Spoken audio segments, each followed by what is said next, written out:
61 ans, c'est le temps qu'auront attendu les Congolais pour récupérer la dépouille de Patrice Lumumba.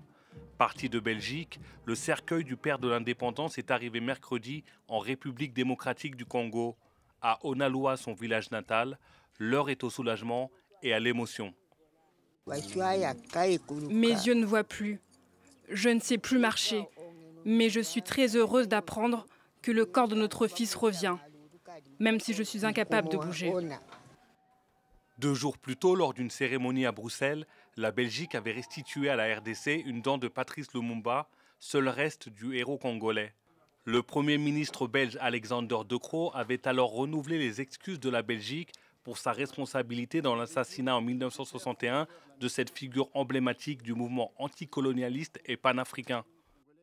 Je souhaiterais ici, en présence de sa famille, réitérer les excuses du gouvernement belge pour la manière dont il a pesé à l'époque sur la décision de mettre fin au jour du premier Premier ministre du pays. Premier Premier ministre de l'ancien Congo belge devenu indépendant le 30 juin 1960, Patrice Lumumba a été renversé dès septembre 1960 par un coup d'État orchestré par le futur maréchal Mobutu. Il a été exécuté le 17 janvier 1961 par des séparatistes de la région du Katanga avec la complicité de mercenaires belges. Son corps, dissous dans l'acide, n'a jamais été retrouvé.